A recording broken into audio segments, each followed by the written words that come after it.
Hey people, it's Niles talking. This is from Face to Face Africa. So this is an article. Rwanda approves cannabis production for export, even as the drug remains illegal in the country. The government of Rwanda on Monday approved the cultivation and production of medical cannabis for export in a cabinet meeting that was chaired by the country's president, Paul Kagame.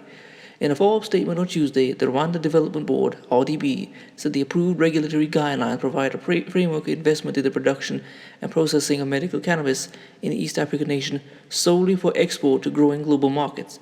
Rwanda will begin to receive applications for licenses from interested investors for this high-value therapeutic crop, the statement said.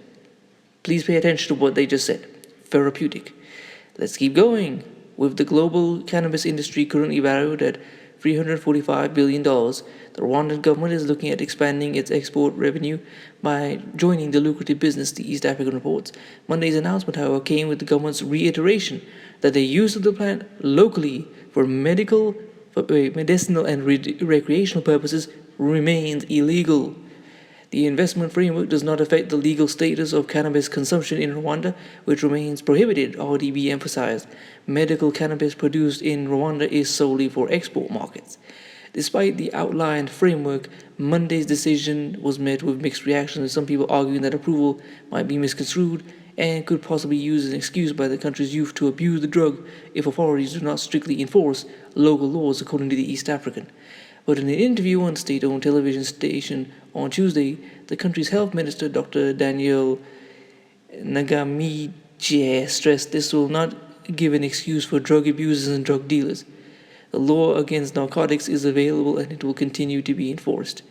Per the country's penal code, narcotics offenders can receive 2-year prison sentences, and drug dealers, on the other hand, can be slapped with 20-year to life behind bars, in addition to fines that can rise to $30,000.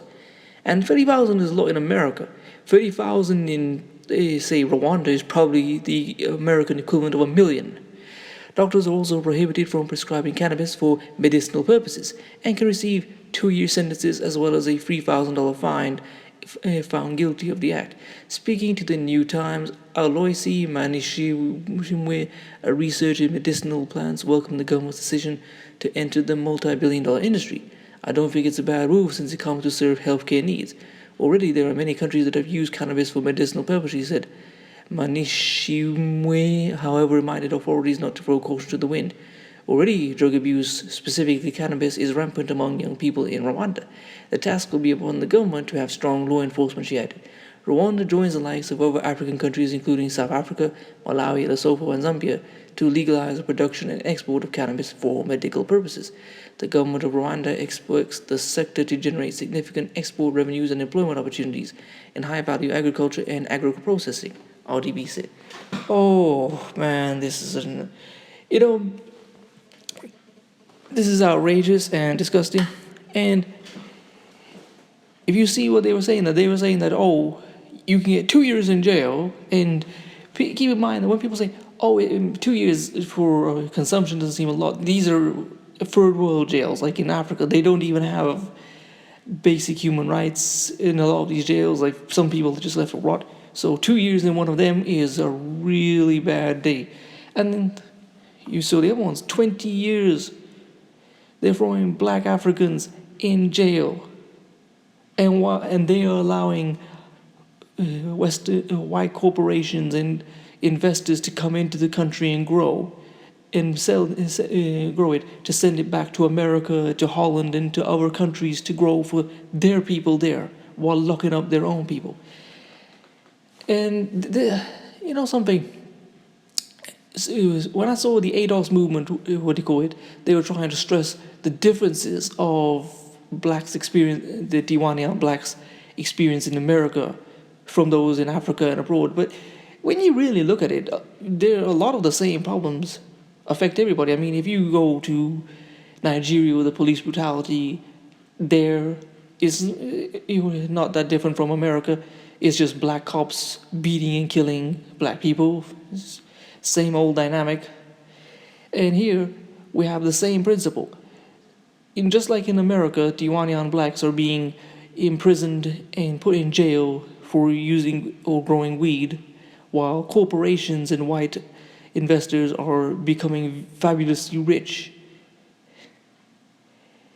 Or in some places, they are being nice to white heroin addicts and saying, well, if you are an opioid or fentanyl user, you can you can come to a safe space and use it, and they'll have humanitarian intent with them.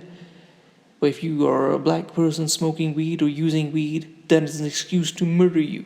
The same thing like they did with Trayvon Martin. They found apparently a joint of weed and they tried to play that off and say, well, he deserved to get shot. Or that white woman in, I think it was Oakland or San Francisco, who tried to call the cops on that little black girl for selling water, and she had a weed selling business, but she didn't have the licenses for that. Anyway, this is absolutely disgusting, and more than, we can probably guess that the average black African in Rwanda is not going to benefit off of this policy. All the wealth is going to go to white corporations in Europe and North America. Please comment, rate, share, and subscribe. If you want to support this channel, I'll leave my GoFundMe in the description. If you'd like to follow me on Instagram, I'll leave it there as well. Peace.